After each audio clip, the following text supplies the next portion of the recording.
So yes, again, thank you, Barbara. I appreciated the very thoughtful introduction of who we are in our main roles. And I'm sure, as all of you know as well, given where you are, that there's, the title that's on your business card or on the name badge you might wear around the building. And then the nature of independent schools is that we wear so many other hats in our roles as well. And so Renee and I both wear different hats in our school communities. And part of that actually informs our work as being effective and passionate admissions folks, because we are at the pulse and on the ground with a lot of things that happens in the schools, which we can then translate to families. So anyway, I guess we can keep going on. Okay, so we talked about this a little bit in the beginning, but just as a reminder, we're asking that you keep your sound muted to avoid the noise feedback, because at this point, I think there are 100 of us in here. We suggest that you use the gallery view so you can see a bit of all of who's here to join us, or you can also use the speaker view if that's what you prefer. If you have a question, feel free to use the raise your hand feature, which will appear at the bottom of your screen. Or you can send one of us a message in the chat feature. Since I'm sharing my screen, I can't see the chat, but Xiomara will be monitoring the chat during the presentation.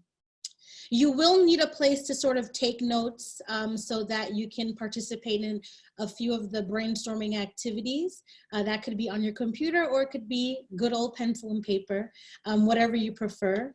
And one thing we want to acknowledge and recognize is that, of course, we're all unique schools, and that's what makes our consortium such a great sort of opportunity for us as educators and students and families. We're all like very independent. But we're hoping that everyone can take away some general strategies and takeaways that they can use in and apply to their school setting. So this information will be as sort of general as possible and won't apply to necessarily Spence or Chapin. And we hope that you can get the most out of it. All right, so today's goal and our focus for the day is that what we're gonna take you through is just the opportunity to kind of audit your current process for what you do once you're in the place in your admissions process where you've reached enrollment and you're ready for welcoming new families, new students. Also, it's about maintaining some energy and excitement. That we are in a whole new normal that seems surreal, but there are a whole group of families that are really, really excited about joining our communities whenever that may be. And so it's really as the first adults that they really met as part of the process, we should be maintaining our energy and excitement for them being part of our new part of our school community. Also, we're going to share some best practices for implementing virtual experiences. We're going to work with identifying key resources and the personnel for new families to contact. And obviously there will be an opportunity to share some ideas that either you've already thought about or that you've done in the past that have worked. But again, this is an opportunity for us to share with you, but also just to be an exchange so that hopefully there's always going to be some learning that happens. And the thing is, again, like Renee said, this is a response to our current situation, but wouldn't it be wonderful to provide, that this provides a template for us moving forward for just what it takes to re-envision what we already do. And, I work at a school where things get done a certain way. And when it's time to envision new things, there can always be some trepidation about change.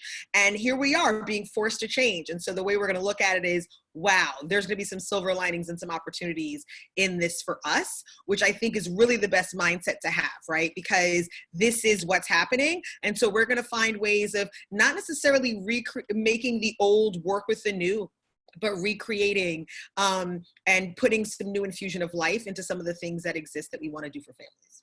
All right. So why don't we jump right in and have you think about what you would typically do right now? So what are your usual spring events for newly admitted students and or families? Who are the key community members that help you implement those events? So why don't we take a few minutes, maybe 2 to 3 minutes, and write a list of events that come to mind. And when you write down your events, why don't you think about the purpose of that event and who is involved with the planning and implementation? So an example would be a lower school welcome reception. The purpose of that is to gather all of your newly admitted lower school parents, have them meet each other, maybe have them meet a few key members of the lower school administration and other school community members. And what does it take to actually deliver that event? Who do you need? Facilities, food, music, flowers. There's many different things, but kind of think about those things, and let's take about 3 minutes for that. Okay, 3 minutes, here we go.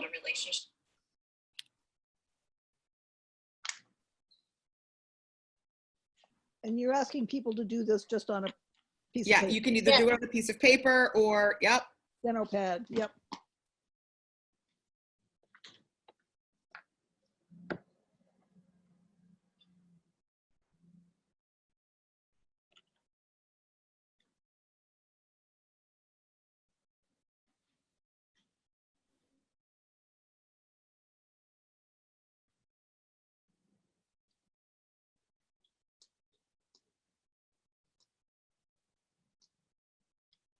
Have about 1.5 minutes left to encourage you as you jot down those last ideas. Don't overthink it. And don't worry if you didn't get all of your events down. This is just a start of maybe a longer activity to do as an office, as you, in your next remote meeting, perhaps as a department, you can kind of brainstorm a list of things that you might typically do.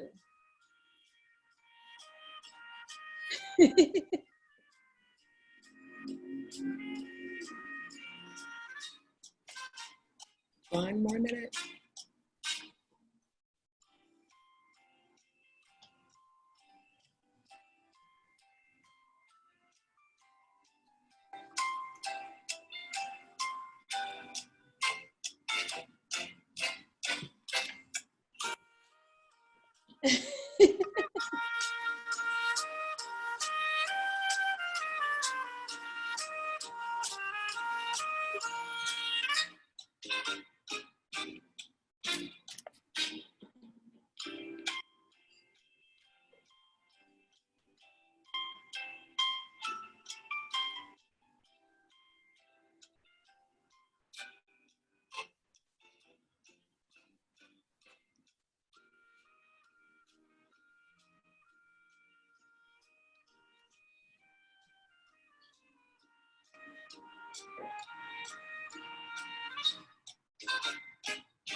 Okay, that's time. Okay, so I know we have a lot of events that we plan. Some might say that admissions offices are the best event planners out there. So here's a list of what some of those events might include. So welcome receptions for new families and or students by division. Some of you may have student buddies meet up. You may have parent and student orientation by division. You may have uniform fittings and or school merchandise sales. And then of course there's some other nitty-gritty things like academic assessments, language assessments, other things that you may have to do in the spring to welcome those new students and get them ready to be a part of your school communities. Right. And then some other things that might be outside of events that you do, some other things that you might want to consider, and I'll just go ahead, is that what are the timings in the spring where you do your distribution of if you have summer reading or other materials? When do new students and families gain access to school website or ongoing communication? Do you have a parents association representative that prepares a communication that reaches out? Basically, what other significant events, benchmarks, communications are a part of your spring tradition, spring rituals to onboard families in their excitement leading into the summer months before the fall begins. So hopefully you took that time that we just gave you to sort of like just do a brain dump of all of those different ways. And sometimes we do them on autopilot, and having to sit down and write them down is a really good activity, because you might see that there's some overlap or some redundancy, or ways in which you can be more, you have better efficacy. And that's a little bit about what we're going to be talking through the virtual experience as well. All right. Something that we found important to note, of course, is that it's not just our offices that work on these events. So Xiomara, you want to talk a little bit more about this? Sure. So if you haven't already had a chance to do so, given that everything's kind of happened pretty quickly for a lot of our schools in the last week and a half, and you brainstormed your ideas, you brainstorm who are all the people that are involved. So whether it's obviously your admissions and financial aid team, head of school, division heads, people across different divisions or grade level deans, department chairs, whether or not current students and parents support you, communication, any other key stakeholders. I know for us, for example, our director of security is involved because he handles our bus transportation, so he handles the communication there. He also handles when the parents in the spring take their photo for their parent ID, right? So as you've started thinking of who all of the, what all these events are and who's involved, if you haven't already done so, now would be a good time to start reaching out to these different individuals and really seeing what are the ways in which you are going to be able to transition as much of the engagement to a virtual opportunity. Because like I said, we should operate right now as if it's our new normal. I think that it's really, encouraging to want to say, well, on April 15th, we're opening up again, or on May 15th, we're opening up again. But it's much better to be prepared as opposed to reactive, which is what I think a lot of us have found ourselves being, is reactive to what's happening, and be proactive. And so, like I said, if you haven't already reached out to the different individuals that would support you in these events to start brainstorming what would it look like to make it virtual, now would be a good time to do so. And be the lead for that, right? Because as we said before, the families enrolling, you're the person they know the most. They've had the most engagement with you. So you are really, even if it's something that a division head would normally do, they're probably looking for you to be that facilitator, that conduit to help connect those dots.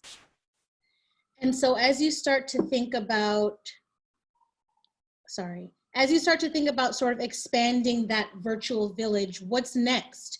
You may want to think about your previous online engagement with families. Have you sent them emails throughout the season? Do you have a comprehensive admissions section on your website? Do families have access to the internet, and do they have the devices that they'll need for sort of increased virtual content like a Zoom or a live stream or some other kind of tech need beyond reading an email? So really trying to think critically about that as you kind of get yourself to transition some of the things that you have done in the past. Right. And then as you think about your communication with families, right? So Renee referred to the landing page on the website. This is a great opportunity, if you haven't already done so, to take stock of whether or not it's user-friendly. Is it streamlined? Is it easily accessible? Is it mobile friendly? So a lot of the things we're suggesting are kind of the cleaning house and taking stock that we should be doing every year in our processes to make sure things are user-friendly and accessible for families. But it's even more so right now, there's a sense of urgency, because it really is the only way for families to have access to who we are and really feeling as if they're a part of our community. But again, like I said, a big thing that I was talking to a colleague in another school with is that they have this beautiful website, but there's nothing that's mobile access. So if a family doesn't have a laptop at home, if they only have a Chromebook, or if they only have an iPad or checking on a phone, they won't find it easily accessible and user-friendly as if they had a computer. So things to consider around your online presence that you have so far.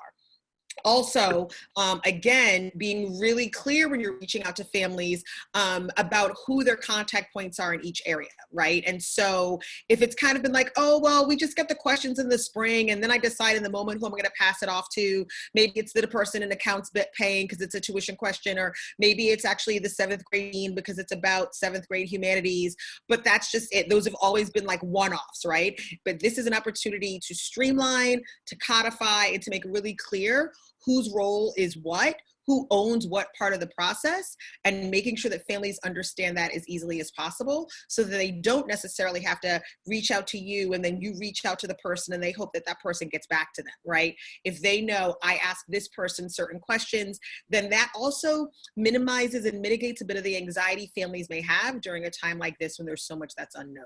So the clearer we can be, the more relieved and relaxed the families can be. So after you've kind of audited some of these things, and you've probably had several remote Zoom meetings or Google Hangouts, or tested out the different technologies or modes of connectivity that you want to have, it's time to sort of plan your first virtual experience. I would absolutely recommend testing it out among multiple members of your community before doing it with families and students. So having test Zoom meetings with each other, or doing a live session with each other on Instagram if that's something that you're going to do. Really making sure that there are people that know how to sort of handle the interface, so that you can kind of avoid some of the hiccups that might come along in terms of tech. Right. And as we know, is that we can practice 10 times and tech can still go wrong. So as much as you can practice in advance, then you won't hopefully be caught off guard by too many things. Yeah. And again, to Renee's point, you practice with all the platforms you want to use. So if it's going to be Zoom, practice with Zoom. If it's a Zoom webinar like this, practice like this. If it's a Zoom group call, get people on the group call. If it's Instagram. So in other words, do your best to recreate with members of your community who probably will appreciate seeing your face and having a chance to help you test run something before you want to launch it in sort of to the public, to the larger sphere of people. Right. So before your experience, some of the things we think you should kind of think about is know families what to expect. So let them know what they're getting when they commit to coming to this event or this experience. So explain the details, like what is the purpose of this event? The example I have here is office hours with the head of the lower school. Who's the intended audience? Is this for adults? Is this for students? Is this for adults and students? How long will it be? Is it 15 minutes, 30 minutes? Is this an hour? Just helping them to know what to expect so that they can set aside the correct amount of time, and also materials, if that's applicable, that they might need for that. So is it an art lesson? Do they need crayons and paper? What are the things that they need to prepare before this actual experience happens? Another big thing to consider is, will this event or experience be asynchronous? Will it be synchronous, or will it be both? So this event that we have right now is actually both, because Barbara and the wonderful people at NYSAIS are recording this. So if someone wasn't able to come to this right now, they can watch it later on. And of course, we have about 100 of you lovely people here with us right now in real time. So those are some of the things to consider as you're kind of planning your event. And really make sure you have those sort of ideas in mind as you think about going forward. And I appreciate Renee bringing that up, because I made a note to myself, something that in general, so before this new normal for us even occurred, that I always was really sensitive about was if a family was enrolling at Chapin internationally, let's say, and we knew that we were going to have all these events that were on campus. And I was like, there should be a better way of making sure a family who's either not in this time zone or not on this continent feel that they're as much a part of the community as possible. And so that has been really interesting for me, that we go through this experience, because I'm like, I would love for my school to devise of new virtual events that we end up keeping, because they work so well, and they work so well because they're also working for families that can't physically be here on under regular circumstances, right? So when Renee brings up something that's asynchronous, what's nice is that means that a family who's going to be joining your community from Hong Kong, who's never going to be able to do something synchronized with you until they get to the school in the fall or whenever that is, it allows them to have a fresh experience and to feel connected and, quite honestly, to feel included by their community before they even get there. And I think that speaks volumes around the cultures we say that we want to be for our families. Okay, so, sorry, here we go. So during the experience, it's important to identify the facilitators or presenters and who will troubleshoot your tech challenges. So for example, if we use this current situation, Barbara and Andrew are here as our sort of tech people behind the scenes, making sure that everything is going smoothly. And Xiomara and I are the sort of frontward facing facilitators taking us through the content. And we did establish the sort of terms of engagement at the very beginning so that everyone could kind of understand how things would go as we went along.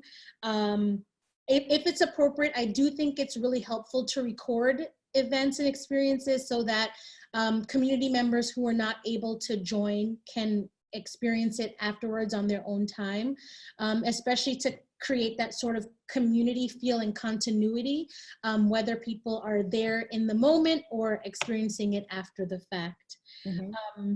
And I think it goes without saying that maybe you'll run the same event more than once.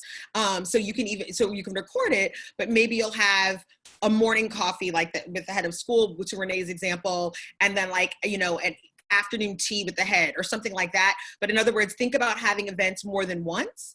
And I have to say that that's really good on your budget because there is no facilities fee and there's no food fee on one's budget, especially if budgets are tight when it comes to being able to offer an online event multiple times. That's definitely cost friendly. So, all right. As we've seen during this current response, a lot of people have been offering lots of live art classes or, different things that people can do together in community from their own homes. It's been really interesting to see how connected you can feel by doing the same art session, for example, or by going to the same Instagram live party at the same time as your friends, and just feeling like you're in the moment together has really helped to raise spirits. And I think that there's so many things that we can do as schools because we have so many sort of experts and people who are so great at what they do in our school communities. And I would just, again, underscore that idea around creativity and being flexible and using the people in your school communities to sort of deliver these experiences. Absolutely. I think that, one of the things that is on the mind of my office is that we're going to put out an all call to our general professional community and say, who's comfortable with this format and who's willing to engage in this format. And the thing is that you'll probably be surprised with the number of people who would be really interested in supporting this kind of thing. And I think that exactly to Renee's point, creativity is key. The idea is that, families are going to be so happy to have the outreach from us, especially in a time like this, that I think you get to play around with this fantastic opportunity that's been ahead of us, as opposed to being worried that it's not going to look the way it's always done. You've never admitted that family before to attend that event before, so they don't know what we know about the way the events used to look. Yes. Okay? All right. So after you've done your experience or your virtual event, some things that we think it'll be helpful to do are to survey families and students about their experience. Maybe they have some ideas about future lessons you can offer or future activities that might be fun for people to do virtually. So just, reach out to them and let them know that their input matters. Similarly, I think if you're working with different people across the school, it would be important to get their feedback to see if they have suggestions, see if there are little tweaks that can be made here or there based on their input. And of course, share the recording. Let people know we did this thing. It was so much fun. Hope you can join us next time, just to continue that continuity. Absolutely. And then use the digital presence your school already has. So if you want to put it on a snapshot of it on your school's Instagram page or your school's website or something like that, you know, wherever appropriate, because I know that most of us have families sign, you know, online presence waivers as part of their contract. And so some families are not comfortable with that. So of course you want to make sure you were clear, but then sharing that that's what you're doing, I think is great. And that's actually great to share it within your current community for them to see how excited the newly enrolled families are and what you've done to help them feel a part of the school, or, you know, a few months before technically it's all started. So all of those are ways that you can do that. Now we have one of the ideas that we said could be useful is if you maybe have a special hashtag for new families, like hashtag welcome to Spence 2020, or hashtag you're a saber, something like that, so that you could also tag all of those things under the same hashtag, and it would be easily searchable for members in your community. And if that's a public facing thing too, for people who are just looking at your school and wanting to know your school more, they could see all that great content together in the same place. Absolutely, which is great, because that takes us to, we started brainstorming some ideas of all the different things that we can do. And so we're going to go through some of these. This list is not exhaustive. You know, Renee and I kept brainstorming, and we're hoping that this will resonate with you, give you some great ideas, and then allow you to share some ideas with us and with each other. So for example, virtual play dates. And I know some schools are doing that already as part of the lower school curriculum, but especially if they're in the same area. So you've got some Brooklyn families or some families out on Long Island, or depending on where you are, if you're in Dutchess County and you've got families that all live like in a nearby zip code, getting to know each other. And especially for those of you who, because I work at Chapin, but I live in Westchester. So, you know, your buddies on your bus route. So your hashtag could be bus route buddies for the fall, because you realize they're all gonna be in the same bus route together. So why not them get a play date before they actually meet each other getting on that school bus for the first time in the fall?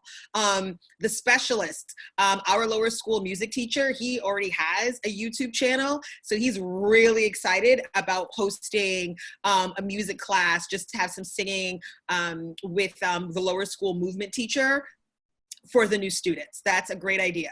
I'll do one or two more, and then I'll let Renee share some.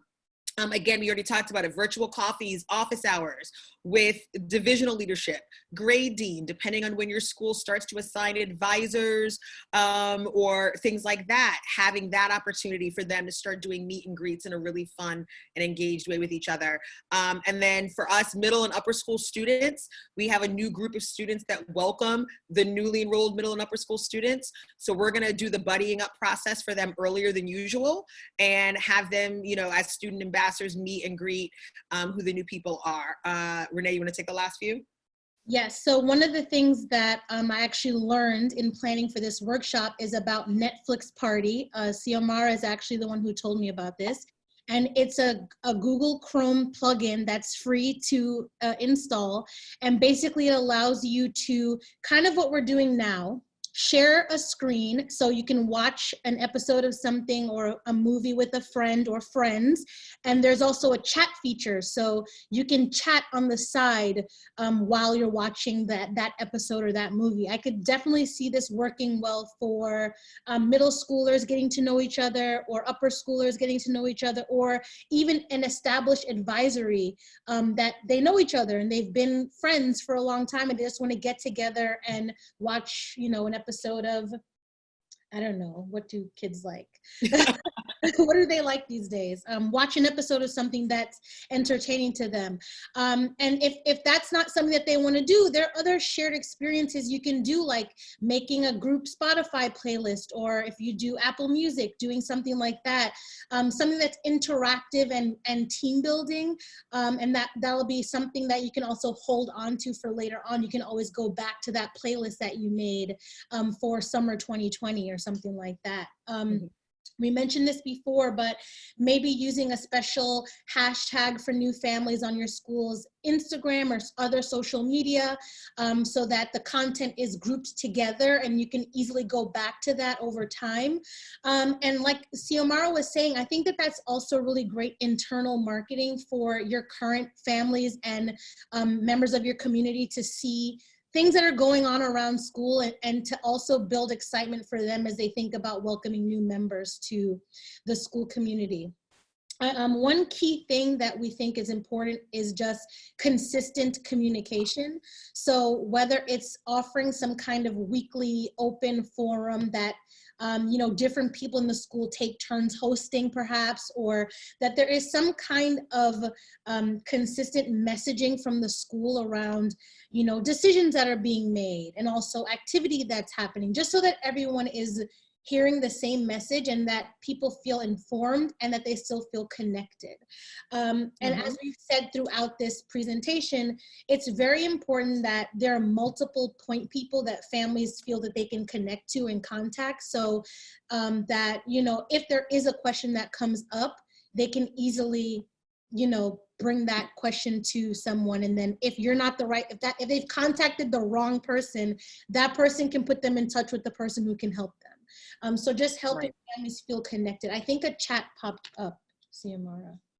Yes. So there was the idea, it's Barbara, about the idea of, and depending on what your current school's learning platform is looking right now, so this is going to be very individual, whether or not you would invite students to join one of your spring classes, right? So if I don't know how many of you are still on spring break or just came off of it, but do you have the capacity? Do faculty have the interest, right? Because different faculty members might be like, sure, it's great, no problem. The faculty member who just went from a flip phone to Zoom might want you to back off a little bit. So know your audience before you ask if they're going to be open to a student joining a class. And just to add further, weekly forum idea, that's another opportunity for different faces within the community to be in front of the newly enrolled family, so they start to know faces before they get there. That's another reason why that idea is great. Also, just as a resource, both Renee and I started this week, some of you probably already know about it, but the Enrollment Management Association has a week-long course. It's asynchronous, so you don't worry about it, but it's basically, you can spread it out over 7 or 8 days, and it's thinking about considerations for around rethinking admissions and enrollment during sort of this COVID-19 pandemic, and it shares all sorts of things, not just from events, but about if you're going to have to do online assessments or online interviewing or things like that. So that's a really great resource. So, and even if your school isn't a member of EMA, there is a non-member opportunity as well to sign up. So it ultimately can be open to everyone. Just want to plug in for that. One of the biggest takeaways from that class so far for me, and sort of what I hope you've kind of gained from what we've said, is that this is really a time to find opportunities to connect with families. It's really a great opportunity to foster trust. They already sort of have built some trust in you as admissions professionals and colleagues, because you're the first person or first people that they've met, and probably are a big part of why they chose to enroll at your school. Exactly. And so this is a really great opportunity, even though it is, of course, a new frontier. It's a really great opportunity to continue to build upon that trust that you've built with those families, and to reinforce for them your school's core values and your core mission as a school. Absolutely. So our last, if you remember nothing that we shared with you, which I hope is the case, your goal is to prioritize connection, engagement, and doing it with intentionality, right? So now is the time where we look for the silver linings that are feasible, silver linings that are creative, and that are going to provide support for families. So as you interact with them during this time, making sure they're connected and engaged with purposeful programming, that's your guiding force, right? So whatever that looks like, you get to rewrite the book, and that in a way is really, really liberating, and hopefully something that you come up with sticks and you continue to do. That's what I'm hoping. That's a silver lining for me, that I'm going to end up creating something new with my team that we can use, that ends up being so fantastically received that we're like, wow, thank goodness we're going to keep doing it this way. And that's really the mindset we're having about it right now. So at this point, we want to open it up for other suggestions that people have, or maybe you have questions, you need more us to dig deeper on something. Just remember to unmute yourself if you want to speak it out to the whole group, or you can put it into the chat and we can address it to the group for you. So Thanks so much. And now it's time for us to kind of engage in that. And I see the chat is happening. Got it. I want to go to the next slide and give them our email address. Oops. Yes. Oops. Okay, so I see a question from Kavita at Dwight Englewood. Hi, Kavita, how are you? And the question she's asked, if you're not in the chat, is, has anyone come up with a way to do assessments? Great question. Actually, Kavita, I am working right now with our World Languages Department does a World Languages Assessment. And last year, we actually decided to do it online. So we've got languages covered. I'd be happy if you want to reach out to me directly, because my email right now is in this last slide. I'd be happy to share what they came up with last year as a way of streamlining that around world languages, because that for us was time consuming, and that we would have students who were newly enrolled come all the way into Chapin for an assessment that was only 40, 45 minutes and then leave. So that was a lot of unnecessary travel that could be moved online, and so that's what we did. So we and it looks like Jenna also does a language assessment online, and yes, Jenna, we are saying, well, we're doing the same thing around what we're going to do around math right now, because that usually has happened in person. So but yes, you reach out to me. I'm happy to share about the language assessments, and Jenna is also offering to talk about the language assessments that get done at Riverdale. Esther at Village Community School is asking us for preschool directors, sharing ideas of the assessments that you do with little ones, like the 4-year-olds. Is there anything that you've come up with to do remotely? Does anyone want to answer Esther's? We've done, it's Jennifer Tarpley from Cadman School. Thank you. And we have done a number in the past of Skype interviews, FaceTime interviews. And essentially what I'll do is I'll ask one of our teachers to be there, and we let the family know ahead of time. It depends on the age of the child, but to have some age appropriate materials there. And we'll specify kind of what kind of things to have. And, you know, really, we want to get an idea of the engagement. We want to get a sense of what the child knows, how they interact with their parent, how they interact with us. Most kids, I think now, are really used to FaceTime with relatives or with, you know, people who may not live nearby. And so it's worked pretty well in the past. Got it. Thank you for that. And also just, you know, we brought it up earlier in the presentation I just visited, is that when you take stock of like what software, hardware, access families need, definitely, because we just moved now to like the spring assessments, making sure that you're using an equitable lens with that. So if you're having a language assessment and there's delay on like either the voice piece or something like that, like just making sure to have things in place that keep your process of assessment as equitable as possible, and giving everybody as level of a platform as possible to be able to do. That was one of the debates we had about having it being in-house versus online, because even though Chapin, once you're new and middle and upper, you get a laptop, we didn't assume that everybody had a laptop with the same capabilities beforehand. And so that's what kept us from going online for so long, was that if everybody came in, it would be the same. So make sure to always keep that front of mind, that we don't sacrifice like equitable access and assessment for our own desire for efficacy. And there's a great suggestion here from Janet from Browning about Spanish teachers including a phone conversation with students as a part of their language placement test. So that's a simple thing that you can do without having too much of a device need beyond a computer. Right. Oh, Winfred here is saying that she wants to make sure they don't overwhelm families. I mean, at the end of the day, it's about knowing your audience, right? So I know that the families right now, if they're currently enrolled in school, they're probably dealing with online learning. What's nice about this is that it's not online learning in that regard. It's online celebration. And so hopefully families would receive that as a welcome shift from what the other online expectations have been for their children. But again, there is one of our welcome events that we do at Chapin, we're realizing that we can move it to the fall. So, right, knock on wood, that things are at a place where school is open again in the fall. That's also something else we've thought about, is that how much has to happen before the end of this school academic year as far as onboarding and welcoming families, versus considering what are some things that can be part of the fall or like pre-fall or orientation type of experience that you might do. So that's something else you might want to consider, is what happens, and not just how it happens, but when it happens. I'm wondering what kinds of events people are planning that are actually on the books, ready to go, ready to roll out to enrolled families. I'm wondering if anybody sort of has something they could describe.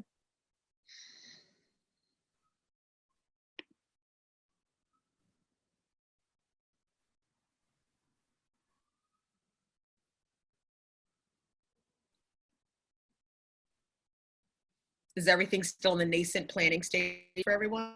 Is that? I think so. I'll share. So, My sorry. hand doesn't look very pretty, but I'll share. You Thanks. don't care. So I'm Christine McBride from Harbor Country Day School. We're planning a virtual open house.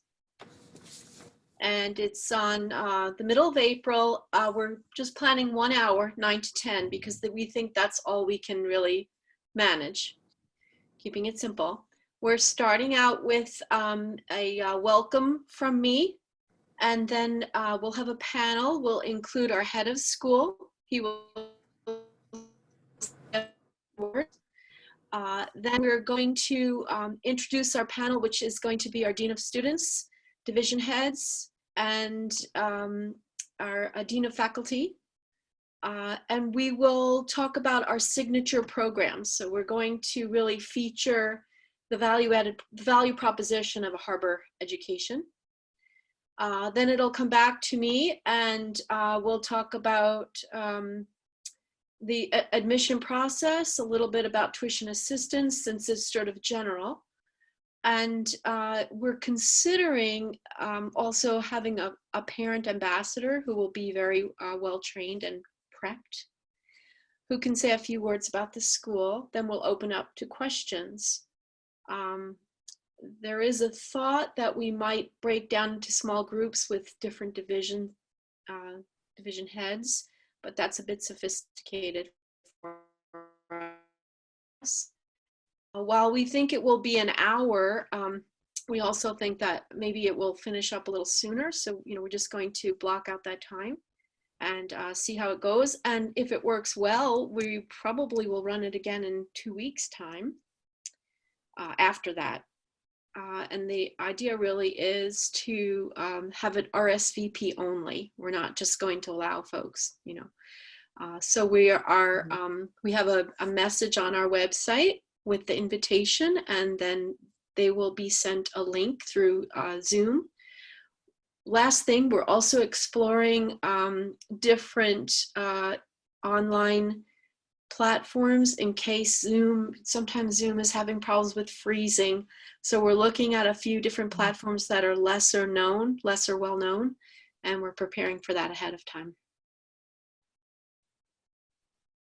That's great. It sounds like you're kind of trying to cover your bases. And the thing is, you're right, like technology doesn't always cooperate. So what would it mean to have a video that gets shared, right? Something that doesn't have to be in real time, Right. versus, right? So I think though, the idea is that we all have to give ourselves some grace around this, right? Like this is happening globally. And I know that it can be really easy for me to get stuck in the myopic vision of like my role, what I do here at my school. This is affecting everybody directly or indirectly. And so I think that we can give ourselves some grace and in the best way that we can with the access that we have and in integrity to share with families, right? The goal of this, or like I said, the reason why Renee and I wanted to put it together is because on other calls that we're on, we're all, people are really concerned about what is the fall season going to look like? What is the fall season going to look like? But we have a whole group of families that have fallen in love with us, and we can't really forget about them, right? So we're going to give ourselves some grace. We're going to try our best to reach out. We're going to laugh in the face of when technology freezes, because it will. right? And I think that I have so many friends that are teaching their children from home right now that they get it. They get teaching. They finally get how things work or don't work. And I think that it's definitely true that we should have some concerns and families are going to have questions, but at least we can stay positive about the places where we work, that we love, that we introduce them to, that they love. At the end of the day, just to highlight something that Harriet from Friends said in the chat, she says, the operative message here is keep it simple, see what works, and build from there. I think it's really easy for us to say, oh, this can't work, this won't work. Like, we are really good at finding the things that we think are gonna not work out about it, because that's our job of like seeing the problems and trying to avoid them. But I think that ultimately providing content for new families to help them stay connected to the school now will be a much needed sort of break from some of the other things that we're all facing, like Xiomara said, globally. And I think that just helping them to realize that this is something that we want to do for them now, and that it doesn't mean that we're not going to be open in September. Someone put that in the chat. I think it's really just a great way to give them a service now. I'm also going to ask Jackie from Spire to talk about a virtual tour that she did recently. So Jackie. Mm-hmm. Hi, everyone. So on Monday, what I did was I took some pictures that I had on a Dropbox of different parts of our building, and I used Prezi. So I welcomed the family, said, hey, how'd you get to find out Spire? And they told me their story. I said, well, I'm going to share my screen with you. And they said, okay. And then I ran my Prezi. And so I'm able to control the Prezi. So I zoomed into certain classrooms and I paused and I talked about that classroom, and that picture had children. It had 2 teachers in, and then I zoomed into the science room and I talked about the science component. So it gave people some idea of the space and some depth, but it also helped me remember what I would normally say on a tour. The nice thing about Prezi, it just swings over nicely instead of a slide presentation, and you can zoom into what you want it to zoom into. So I emphasize the certain spaces and when the teacher was doing something or an activity, I wanted them to capture that moment. Or if I wanted to zoom in on a certain the building, and if you know Spire, we pretty much go horizontal. There's not much vertical to us, so everything we are pretty much on one floor. So that was really helpful. And that actually went without a hitch. What didn't go with a hitch is that there was something burning on my stove. My fire alarm went off. I wasn't ready for that. And they're like, do you want to take care of that? I said, no, everything's fine. And so, but it did bring some levity to the conversation. But the tour was successful. And I do recommend Prezi. If you can get it, it's about $75 for educators, a little cheaper, I think. I have my personal one. And it's nice because you can zoom in and zoom out, and it can bring you back.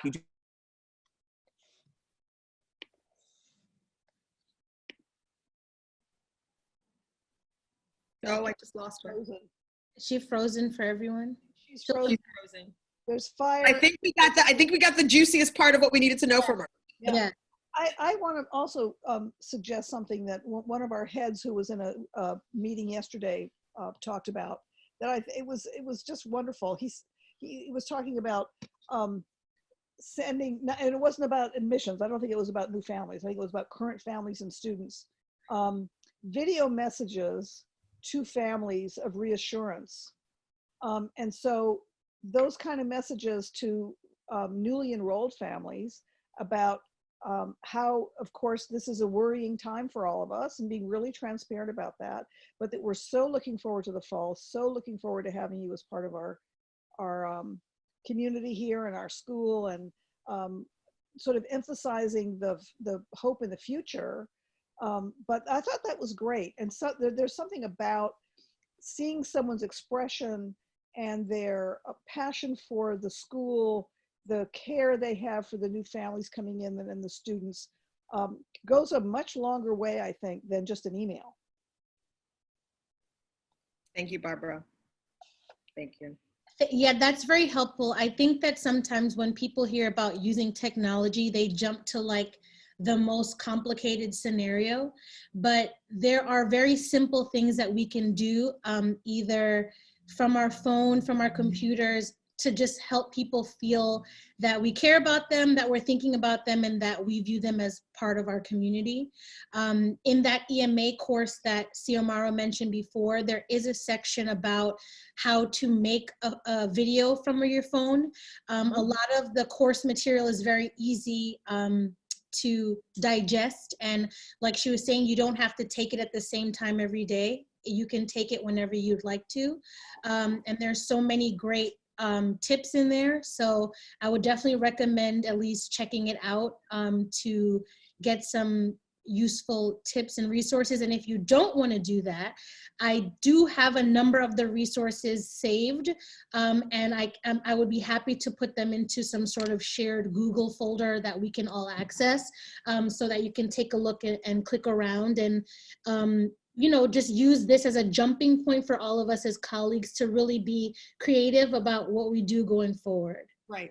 Right. And then asking for support, right? That's the other thing. It's that like the person who's director of technology for the upper school has already reached out to the admissions office and said, I love this stuff. So tell me what you want to do, and we can keep it simple. We can go great, but we get to ask for support, right? That's what community looks like. So why don't we lean on each other in a way that we maybe have never had to before in the silos of our offices and our roles, and actually build some nice connectivity. And I don't mean that virtually, that was a pun, but yeah, let's use this opportunity to connect and reimagine what happens and have some fun.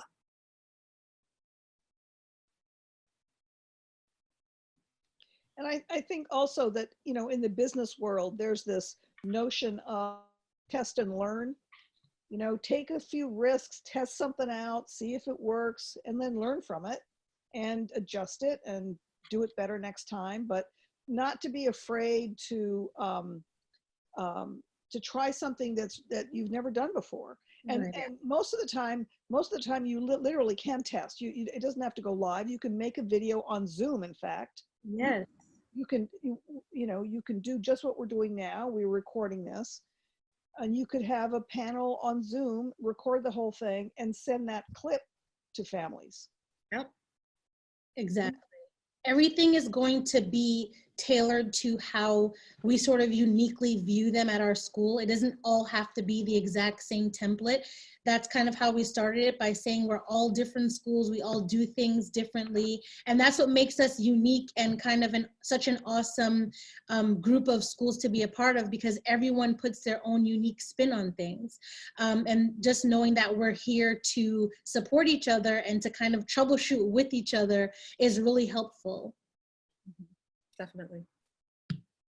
Someone says here in the chat, what are other ways people are using videos that they already have of the school?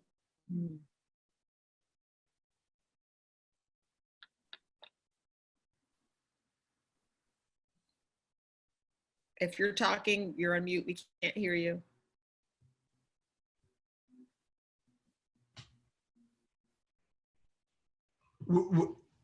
Hey, we're using, this is Torcy Judkins from the International School of Brooklyn.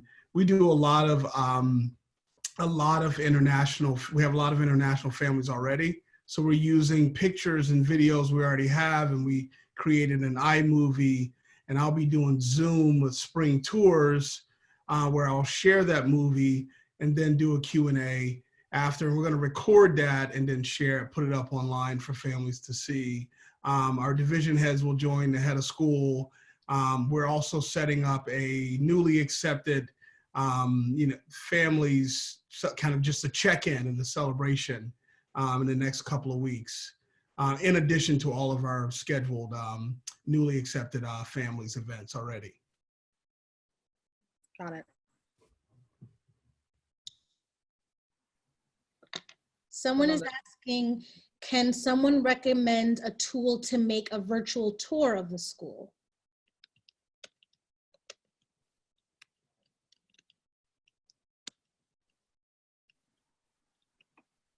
So I don't know, Kathy, if you heard that Jackie at Spire made good use of Prezi using photos that she already had. If you're talking about, if your question is about being in the building and doing photography and actually doing a virtual tour, then I can share a resource with you, but that does involve having to go back to the school if you don't already have this stuff existing. And I don't know what everyone's school's policies are right now about having access to the building.